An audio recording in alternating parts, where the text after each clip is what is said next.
a hacer una pregunta respecto de eso? Sí, pues básicamente me pedía demostrar algo y en este caso tuve que aplicar una sustitución trigonométrica dentro de la integral, una cosa así. Claro, porque, bueno, a ver, todas las herramientas matemáticas que ustedes conocen son todas aplicables en el caso de que sea, digamos, natural hacerlo. Fíjate que el problema mismo te va a llevar. Mirá, fíjate, vos tenés un diferencial de carga acá, pero el diferencial de carga ese, obviamente, si yo quiero ver la contribución de toda la varilla, tengo que sumar todos los diferenciales de carga de la varilla, ¿sí? Y ese diferencial de carga no es constante, ¿no? Porque a medida que yo agrande la varilla, más carga va a tener. Entonces, lo que es constante es lambda. Entonces, una cosa, como primera cosa que tenemos que hacer es cambiar el diferencial de Q por lambda diferencial S, que es lo que aparece acá, ¿sí? Y por otro lado, ahí está como la primera parte del problema. Vamos a poner una tilde.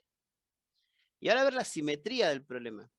Porque, ¿qué pasa? Fíjense que justo nosotros estamos parados acá y como la línea de carga es infinita, ¿qué es lo que nos quiere decir? Que este diferencial de carga que está acá tiene su espejo a la misma distancia, por ejemplo, ¿sí? Por acá, tiene ese mismo espejo, ¿sí? Porque la línea de carga es infinita, insisto, ¿no? Entonces, de la misma manera, este diferencial de carga origina, o sea, aparece otro, ¿sí? Que origina un cierto diferencial de campo,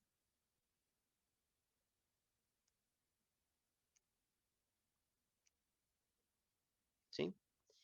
Que va a tener una contribución, obviamente, si hacemos lo rebatimos, va a tener un vector acá y un vector abajo también que es de coseno de este angulito alfa también, vamos a ver, es la misma que está abajo.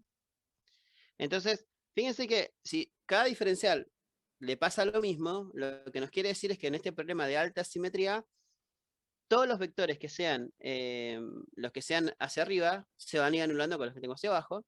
Entonces no voy a tener contribución de campo que sea paralelo al eje de la varilla. Entonces, dicho de otra manera, como corolario, el campo total va a ser perpendicular a la varilla. Y eso lo saco simplemente de hacer una observación de la simetría del problema. Entonces, fíjense, ya acá puedo pensar de qué manera puedo resolver el problema. Porque una cosa que puedo hacer es decir, bueno, listo. Si cada uno de las contribuciones de carga tienen un campo, así que apunta en una dirección, y a su vez tienen otro que apuntan en la otra dirección, pero se anulan los de un eje, pero los otros se suman, los que son perpendiculares a la línea de carga, podemos calcular todo lo que pase en esta zona hasta hacerlo infinito y multiplicarlo por 2. Y ya está. ¿Sí? ¿Por qué? Porque ya sé que todos los que están paralelos a la varilla se van a eliminar y los que están perpendicular a la varilla se van a sumar. Entonces, eso está buenísimo, pero el único problema que tiene es que tengo una varilla infinita. Sí, disculpen que se me desconecta la compu. Al tener una varilla infinita, eso saben que en una integración es más simple hacer con una función trigonométrica, ¿no?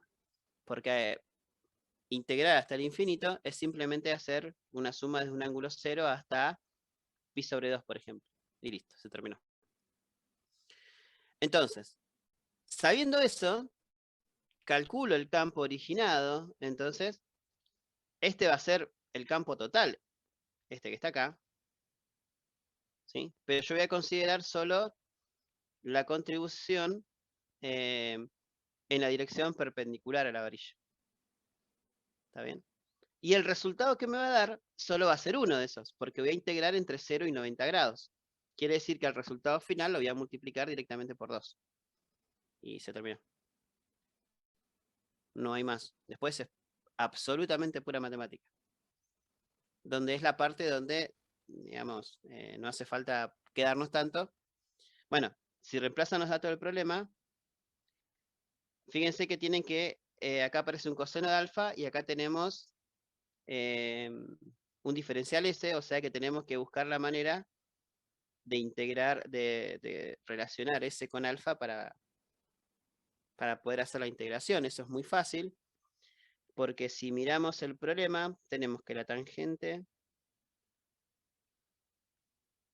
¿sí? La tangente de alfa no va a ser otra cosa que S sobre R. Quiere decir que con esa relación trigonométrica está buenísima para poder encontrar un diferencial de alfa, ¿no? ¿Sí? Claro, como con el péndulo simple en física 1, que también se usa. Sí, sí, sí. En física tenés un montón de ejemplos donde, sí, sí. En eso no se remite a un solo ejemplo, digamos, ¿no? Son herramientas que se utilizan. Bueno, y en esta materia vas a integrar y hacer muchas cosas en eso, así que. Pero bueno, acá simplemente es derivar y encontrar alguna relación, o sea, acá te va a quedar, entonces el diferencial es ese que teníamos nosotros, ¿sí? No va a ser otra cosa que R y la secante cuadrada, ¿no?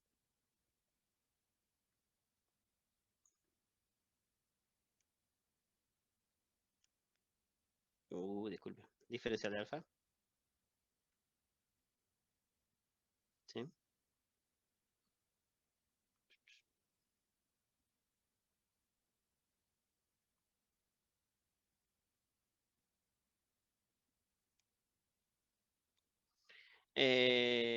Entonces, ya un poco que estaría el problema, porque donde dice diferencial S, enchufamos eso y ya nos queda directamente para integrar, ¿sí?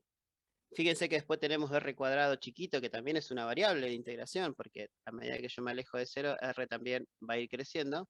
Entonces tengo que buscar una relación también para cambiar R.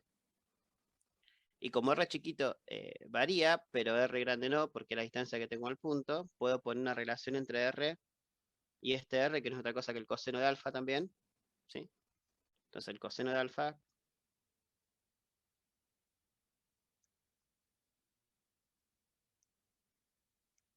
¿sí? No va a ser otra cosa que R grande sobre R chiquito. Entonces, ya está todo hecho, fíjate, donde dice R cuadrado chiquito no es otra cosa que R grande cuadrado dividido coseno cuadrado, y el diferencial S tiene una secante cuadrada, o sea, tiene un 1 sobre coseno cuadrado que se te va a simplificar seguramente con el otro que tenían, y ya le va a quedar una expresión para integrar directamente coseno de alfa, diferencial de alfa. Muy fácil.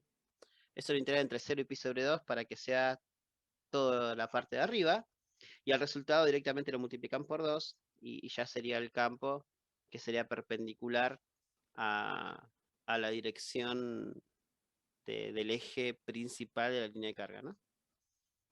Entonces, este es el ejemplo más claro, más directo, más simple. Pero fíjense, más allá de la matemática, que es la parte en la cual yo directamente es algo más trivial, porque las herramientas de matemáticas, eso es algo que ustedes ya conocen. Me quedo con la física, que es la parte importante. Y tiene dos cosas. Primero, usar bien la expresión de campo. En este caso tengo que usar una expresión de campo que tenga de diferenciales, porque tengo elementos de carga. Luego, tratar de reconocer quién es constante, ¿sí? Que en este caso es lambda. Y luego, aplicar un poco de intuición para ver la simetría del problema. Esto va a dar la posibilidad de hacer las cuentas más rápidas, ¿no? Y si tengo cosas infinitas, seguramente voy a integrar funciones trigonométricas. Un poco es eso. Está bien, profe. No sé. Ok. Otro ejemplo claro, es uno de los ejemplos más lindos y quiero que lo entiendan bien porque después voy a dejar un problema muy parecido, pero que por ahí es un poquito más raro de ver, pero necesito que entiendan bien este ejercicio. Bueno, este no es una cosa que un anillo, ¿sí? Es un anillo, es un aro que se encuentra, fíjense, en el plano XY, ¿sí? Se encuentra en el plano XY. Y yo quiero ver, está cargado, tiene una cierta cantidad de carga, tiene un cierto diferencial de carga Q. O sea, este elemento, perdón, este elemento tiene un cierto diferencial de carga Q. Porque todo el anillo está cargado con una cierta carga K, Q, digamos, grande, digamos, ¿no? Si yo integro todos los diferenciales S, voy a encontrar una longitud completa y la carga total del anillo, ¿no? Entonces, si yo estoy parado, en este caso, puedo calcular el campo eléctrico en cualquier punto y eso va a originar que sea más difícil o más fácil el cálculo. Pero en este caso, si yo trato de calcular el campo, me pide en un punto súper particular, que es un punto P a una cierta distancia Z del anillo, ¿sí? Y estoy parado en el eje principal del anillo, ¿sí? En el centro, digamos, del anillo, en un eje que pasa justo por el centro geométrico de esa circunferencia, ¿no? Que es cargada. Entonces, eso lo hace muy fácil el ejercicio y lo hace también, o sea, lo hace como dependiente de la simetría absolutamente. Porque, por ejemplo, ya el hecho de que esté parado en ese punto P, ¿qué puedo sacar conclusión? Fíjense, si yo tomo ese diferencial de carga que estoy acá, en este punto P, origina muy parecido a lo que hicimos con la brillante, un campo que apunta para allá. Pero esa carga también tiene su espejo en el otro lado, ¿no? Y así con todas las cargas que están en un cuadrante, tiene su espejo en el otro. O lo que voy a decir absolutamente es que cuando yo haga, me va a quedar como un cono. Entonces, en ese cono, ¿qué va a pasar? Todas las contribuciones del campo eléctrico en el plano, tanto en X como en Y, se van a anular. ¿Sí? O sea, está claro que este campo que tengo acá, este diferencial E, tiene tres componentes, ¿no? Tiene una componente en Z y tiene una componente que cae en el plano XY. ¿Se ve eso? Quiere decir que esta que cae en el plano XY la tengo que rebatir en XY. ¿Sí? Pero como el problema es tan simétrico, cada campo, si yo voy analizando y digo, bueno, si cada campo en XY uno apunta para allá y el otro apunta para el otro, yo hago siempre lo mismo. Todas las contribuciones en el plano XY se van a anular. Entonces la única contribución que va a quedar es en Z. Entonces yo ya sé que el campo, para un punto que se encuentra a una cierta distancia del anillo, siempre que esté en el eje Z, va a apuntar en Z. Y va a ser saliente en este caso el campo porque la carga es positiva y sería entrante si la carga fuese negativa. Fíjense que el problema, ya hice todo lo que tenía que hacer, que es pensar y hacer análisis del problema. Lo único que me queda ahora es hacer un poquito de cuentas. Empieza igual que el anterior, porque es el procedimiento clásico. El diferencial de carga lo cambio por lambda diferenciales y ver qué cosas son cada uno, ¿sí? Entonces, fíjense que ahora tita es ese vector que está ahí, perdón, ese angulito que está ahí, ¿sí? Y tita está relacionado con Z y con R en forma directa. Y lo interesante de reconocer este ángulo que, o sea, está buenísimo porque al reconocer tita, en la integración, tanto R como Z permanece constante, porque estoy siempre a la misma distancia. Entonces tengo que pensar cuál va a ser mi variable de integración. ¿Sí? Es decir, el campo eléctrico, el diferencial de campo eléctrico siempre está al mismo ángulo. ¿Sí? Porque el anillo está abajo, como gira, es como origina como un cono, y el ángulo del cono siempre es el mismo. ¿Sí? O sea que ese ángulo es constante. Es lo mismo que estamos diciendo que R y Z son constantes. Entonces, el problema es muy directo porque si veo todas las variables que tengo acá, donde tengo lambda diferencial S, ¿sí?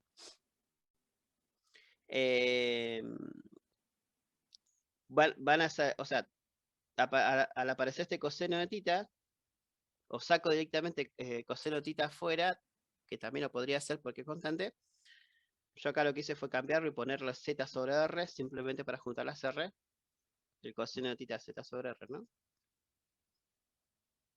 Sale afuera de la integral, y lo único que me queda es el diferencial S. ¿Quién es diferencial S? Ese no es constante, porque ese es el que tengo que integrar. ¿Sí? Fíjense que en este caso, en la integración, no integraría en tita, integro en S, que S es la longitud del anillo. Entonces, nada, lo que hago después es poner R en función del radio del anillo. R es ese R chiquito y R grande es el radio del anillo, ¿no? Entonces, como R chiquito al cuadrado es la suma de z cuadrado más R cuadrado, ¿sí? Y tenía un R cubo, eso viene acá abajo. Luego queda lambda z. Y cuando calculo el diferencial S, lo único que es eso es el perímetro de ese anillo, ¿no? Y nada más. Ahora, es muy interesante porque cuando calculo el ejercicio, tiene que tener un poco de física el resultado. Primero, el campo total apunta en Z, lo cual ya sabíamos. O sea que eso por ahí no es una novedad. Pero analicemos un toquecín el resultado. Fíjense, ¿cuánto daría el campo si estaría, sin pensar en la expresión, ¿no? Sin mirar la expresión?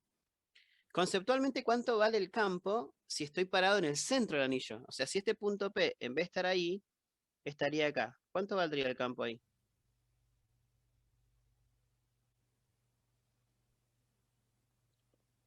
Juan, ¿Vale Puede ser que cero? sea cero, porque como que se anulan todas, ¿no?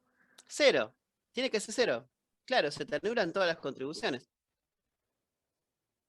No habría componente Z y las del plano se anulan todas. ¿No? O sea, porque todas estas tienen su opuesto, entonces todos se te van a anular. Fíjense que la expresión que encontramos para z igual 0 anula el numerador y no el denominador. Entonces 0 sobre cualquier cosa, eso me va a dar 0 y cumple con la condición de que el campo sea 0 ahí. Y ahora, ¿qué pasaría, por ejemplo, si z, si ahora estoy muy alejado?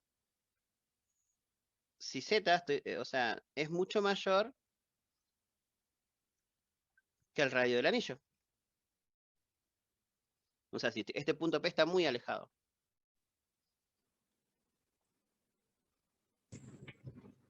También tendría cero A ver, si estoy muy alejado. si estoy alejado del anillo, a ver. Mirá la expresión ahora, a ver si te ayuda un poquito la expresión, Alejandro. ¿Tiende a infinito? No.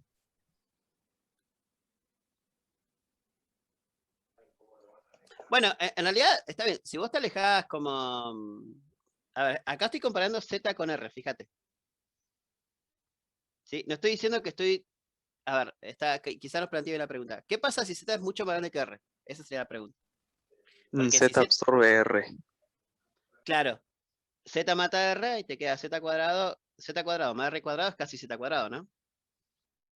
¿Está bien? Entonces z cuadrado a la 3 medio te queda z cubo y z dividido z cubo te queda un z cuadrado abajo. ¿Está bien? Está bien, eso va a tender a cero seguro en algún momento, me queda claro. Pero fíjense la expresión que queda. ¿Qué expresión les va a quedar? A ver. Se ocurre esto, ¿no? Ahí no va a depender del radio del anillo. No va a depender de R del anillo, muy bien. Entonces, está queda así, a ver.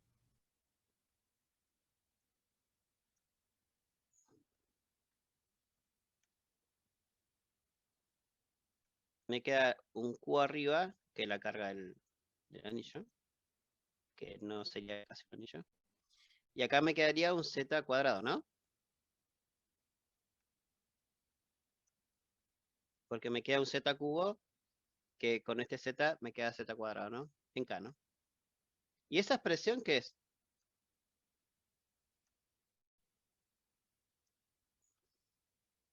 La misma de la clase anterior, ¿no? ¿Qué es eso?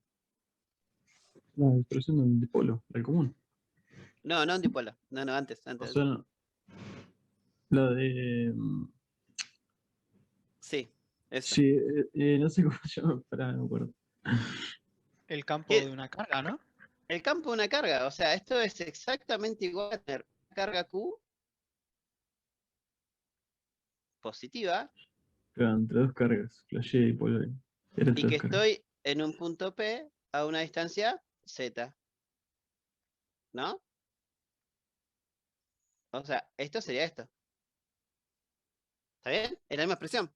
O sea, ¿qué bien quiere decir? Que cuando Z es mucho más grande que R, en ese punto se comporta como carga puntual. Y no sería algo raro de ver. Es como que si yo cada vez que me alejo, el anillito lo voy a ver más chiquito, digamos, ¿no? Lo voy a ver como si toda la carga estuviese concentrada en un punto. ¿Está bien?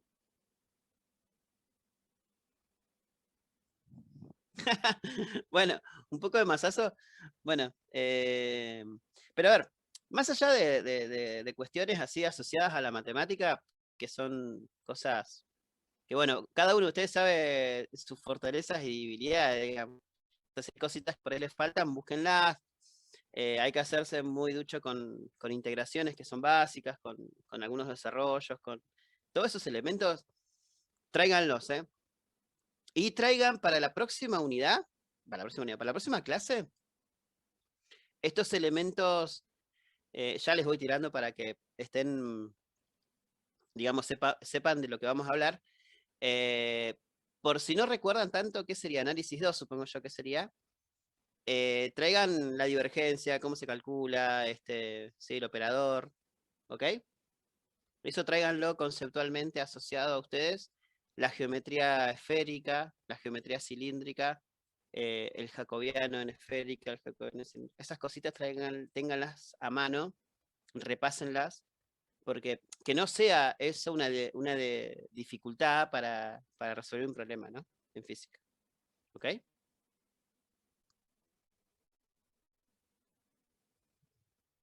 ¿Están ahí? Sí, profe. Sí, profe, entendido. Nos asustamos. Grande, Juan. Grande, estás ahí, respondeme lo que yo diga, por decir una canción de dedito, poner como que para saber que hay gente. Ahí voy. Bueno, y este es uno de los problemas que hay en la guía. Es un problema re lindo porque, si bien es un problema que no se compara a los otros en dificultad porque es un problema, digamos, de fácil resolución, es más rápida, es como que físicamente la interpretación está buenísima. ¿Queda claro en P para dónde apunta el campo eléctrico? Fíjense, tiene una simetría absoluta. Es súper simétrico el problema. Sí. ¿No? ¿Para dónde apunta? De la carga positiva a la negativa. Ah, pero estoy en el punto P. Quiero ver en el punto P el campo eléctrico.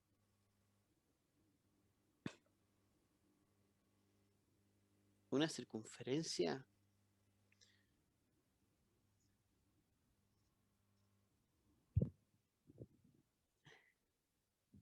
Nada, para mí que en ese caso el campo de P apunta para afuera, porque es como si tuvieras una secuencia de todos dipolos que se van expandiendo y te empujan el P para afuera, ¿no? Sí, Claro, igual, porque en el eje Y se cancelarían, ¿o no? bueno, son un montón de cosas que me dijeron, lo cual está bueno. Igual tengan cuidado con algo. Guarda con decir tanto la palabra dipolo porque me pone un poco nervioso. O sea, un dipolo eléctrico son, son dos carguitas separadas que están aisladas, así puestas en un espacio vacío o no, separadas a una cierta distancia d, que tienen un cierto momento dipolar neto, y es un sistema de dipolo eléctrico, una positiva y una negativa, ¿no? Guarda con esto, pues estos son cargas que están, es como decir, que esta parte, esto que está acá, tiene un lambda, y esto tiene otro lambda, ¿se entiende? Si bien no voy a resolver el problema, o podría resolverlo, pero bueno. O sea, yo no quiero dar clase para mostrarles que sé hacer los problemas. Lo que quiero yo es que ustedes entiendan, digamos. Esa es mi visión de la ciencia, digamos. Y compartir estas cosas. O sea, que mi idea es que ustedes puedan encontrarse con los problemas. O sea, por eso me aburre totalmente hacer 500 ejercicios, porque no les quiero ponerme acá a demostrarle que que los puedo resolver, digamos. No es esa la idea de la física. La física es que ustedes se encuentren con los ejercicios y los puedan hacer ustedes. Sí, Juan, estás ahí, te veo que estás No, digo, sería hacia abajo el hacia campo, abajo. ¿no? Ajá, ¿por qué? O Y sea, pero fíjense que mi pregunta está mal hecha, porque en realidad, si hay una cosa que no puedo responder en física, hacia dónde van las cosas, si no yo no tengo un sistema de referencia. Eso es súper, súper importante. Entonces lo primero que tendría que haberme dicho es, no se puede responder tu pregunta hasta no saber qué significa para dónde va, digamos, ¿no? Bueno, listo. Dejemos de lado la parte filosófica y ahora vayamos ahora que ya estoy concentrado en un sistema de referencia XY, pensemos un poquito. Entonces, fíjense que en este caso también puedo hacer el mismo análisis.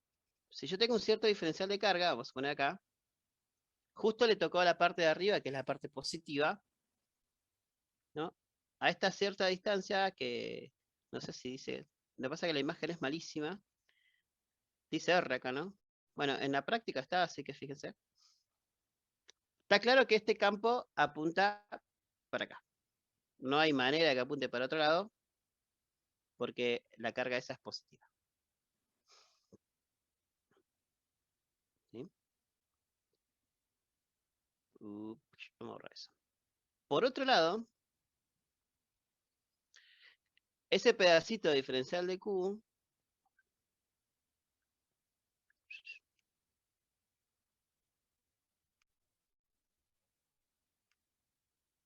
¿sí? Tiene como su espejo por acá. Lo vamos a poner acá. Pero fíjate que su espejo tiene un dramita ahí, ¿no? ¿Cómo es el campo generado ahora por una carga que ahora es un cierto diferencia de carga negativo, ¿no? En el punto P. ¿Qué hace el campo ahí? ¿Es entrante o saliente de la carga? Entrante. Entrante. Entonces, este campo apunta para acá. ¿Sí? Quiere decir que el campo total, si yo con cada carga que hago, si este es mi cero, malísimo que ponga un cero ahí, es simplemente una referencia. Si yo hago lo mismo con todas las que van para acá y las que van para acá, ¿sí? Siempre les va a pasar lo mismo. Entonces, quiere decir que el campo total apunta para acá. Ahí voy a tener el campo. Y es análisis del ojo, digamos, lo hicimos pensando nada más. No puse una sola ecuación. Después habría que poner ecuaciones para sacar cuánto vale ese campo. Y eso es, digamos, la parte donde... Yo no quiero ir a la ecuación hasta que ustedes no analicen eso. Fíjense, acá le ponemos un ángulo θ. Entonces, fíjense, si ese es θ, digamos, ¿sí? El opuesto, a ver, es este. ¿Sí? Fíjense que si el campo es este, las contribuciones, ¿cuáles son las que se van a anular? En X no hay campo, ¿no? Están todas en Z, perdón, en Y. Quiere decir que me voy a quedar con una función seno de θ. ¿Se ve? Se ve que ya es como que estoy pensando que ya sé cómo viene la mano, ¿no? O sea, en el problema ya sé cómo viene la mano de cómo resolver el ejercicio. ¿Sí? Seguramente voy a tener que pensar en un diferencial de... Si solo pienso en la parte de arriba, fíjense. Voy a poner solo la parte de arriba. O sea, sería el pequeño cuadrante que tengo en la partecita de arriba. Eso va a ser entonces los D. El D que yo ya tengo una forma para calcularlo.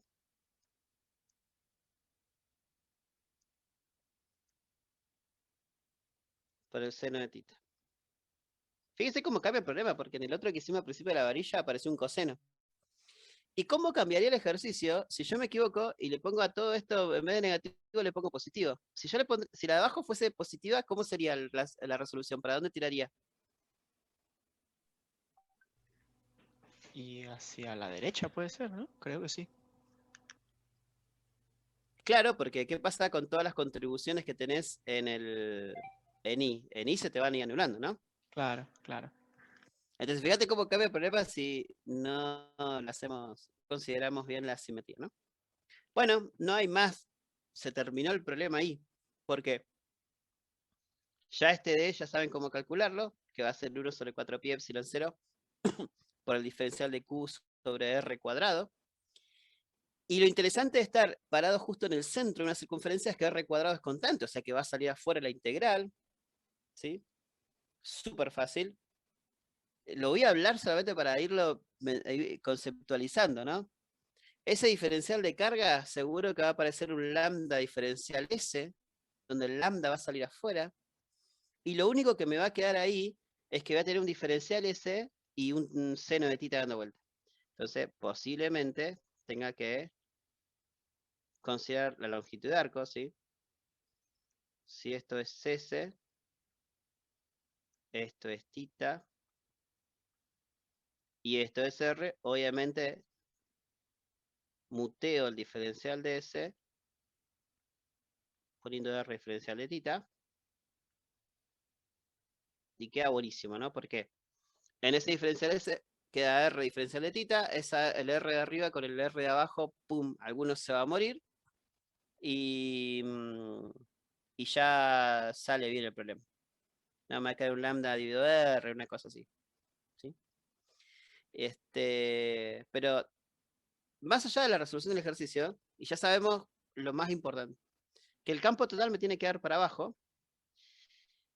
Y algo que me pone absolutamente nervioso de las resoluciones, y sobre todo en los finales también me pasa, es que el campo es un vector. Entonces, el campo solución, el campo no puede ser una cosa así que ande dando vueltas. O sea, ustedes tienen que poner, el campo vale alguna cosa, versor, en este caso J, asociado a este sistema de referencia que tenemos ahí. ¿Sí? Lo dejo como encaradito para que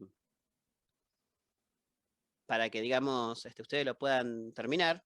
¿Sí? A mí les pongo el resultado que a mí me da.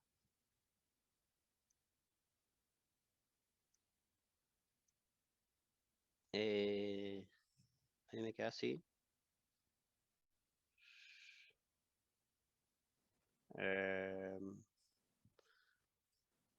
Debería quedar. A ver si lo tengo dando vuelta.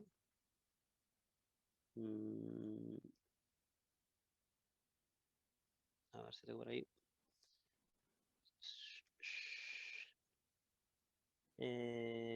Bueno, podríamos sacar ese 2. Estoy pensando que ese 2 aparece la contribución de que lo voy a multiplicar por 2, aparece ese 2. Pero como tengo un 4 abajo, podríamos dejar un 2 acá abajo. Un epsilon 0, que vendría. Y tengo un pi cuadrado.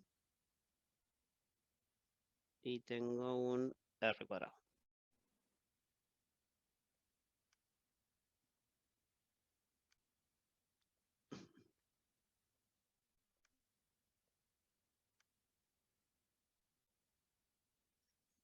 Bueno, eso es lo que me da a mí. Verifiquemos si está bien o no.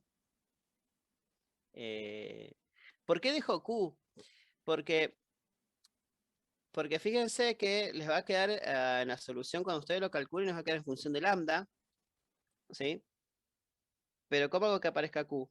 Porque lambda, como dijimos, es diferencial de Q sobre diferencial S. Entonces, en particular, podría ser toda la carga Q, ¿sí? Que tenga la cuarta parte del anillo, ¿no? ¿No? Y bueno, eso. O sea que acá pueden poner este pedacito y ver qué les quedó.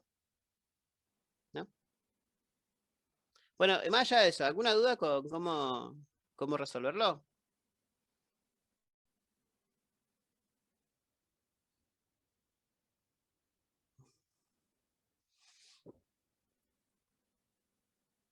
Bueno, pero nada, sabrían cómo encararlo, digamos, ¿no? Bueno, bueno. Cualquier duda, bueno, después lo vemos en cada estación de trabajo. Yo no quiero darles mucha información porque, a ver, me pasa esto, yo por ahí me engancho y los resuelvo todos los problemas, pero no es mi idea, no es ni constructivo siquiera que ustedes copien lo que yo estoy haciendo, eso no es para nada constructivo. Y de hecho, en este ejercicio lo voy a dejar así porque puede ser que dependiendo de cómo uno piense una pequeña cosita que se los dejo ahí, el resultado podría tener este 2 o no. Eso va a depender un cachito de algo que me gustaría que piensen. ¿Sí? Se los dejo para que lo piensen. Bien. Analicen todo el problema. Bueno. Ahora, listo. Estoy absolutamente atrasado con todo porque hablo más de lo que tengo pensado. Así que vamos a laburar. Háganle un print a esto. Estos son los dos primeros que hacen, que son así de rápidos. ¿Ya está el print? Foto, se terminó. Y ahora a ver si aparece el otro. Este problema está buenísimo. Y es el problema desafío que tiene toda esta parte. Porque los otros son muy convencionales, pueden encontrar los libros, los pueden estar hechos en algún lado. Pero que no es la idea tampoco que ustedes se encuentren con los ejercicios, traten de resolverlos. Pero este problema es desafiante. ¿Qué tiene de raro este problema? A ver, vamos a leerlo un segundito nada más. Tenemos una curva, una x cuadrado más y cuadrado igual a 16, que posee una carga distribuida que se encuentra en forma uniforme. Pero tiene un cierto lambda entre pi sobre 2 y 3 medio de pi, ¿sí? Y tiene otra lambda entre 3 medio de pi y medio pi. ¿Sí? O sea que es un anillo que está cargado, pero no está uniformemente cargado. Tiene la mitad del anillo con una carga y la otra mitad con la otra carga. Y aparte ahí te dice cuál de las dos está más cargado, digamos. Cuál de los dos tiene un lambda, el lambda 2 más grande que el lambda 1. Y te pide hallar el campo eléctrico, vector, por supuesto, en el punto 003. O sea, 0x, 0y, 3dz, quiere decir que están parados en el centro del anillo. Si estaría uniforme cargado, ¿sí? Si lambda 1 sería igual a lambda 2, lo que nos está diciendo es que es el problema del anillo que hicimos hace un ratito, que les dije que era el puntapié para el problema que les iba a pedir que hagan. Y el campo sería perpendicular al plano donde se encuentra el anillo. Eso es trivial, ¿no? Pero acá no pasa eso. Una parte, la mitad está más cargada que la otra, quiere decir que hay un campo que es mayor, digamos, que en la otra parte. Entonces van a tener que ustedes pensar cómo calcular ese campo eléctrico. Si es un campo eléctrico que va a tener contribución en Z nada más, que creo que no. Si es un campo eléctrico que va a tener una contribución en Z, X, Y, ¿cómo hacerlo? ¿Sí? Pero van a tener que dibujar, tener una buena geometría, una buena simetría y pensar el ejercicio. ¿Se entiende el problema? Sí, se entiende. Bien, bueno, a laburar.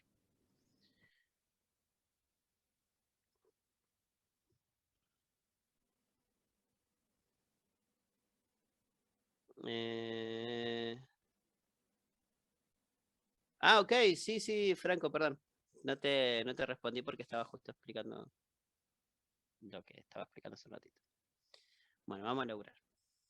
Zoom.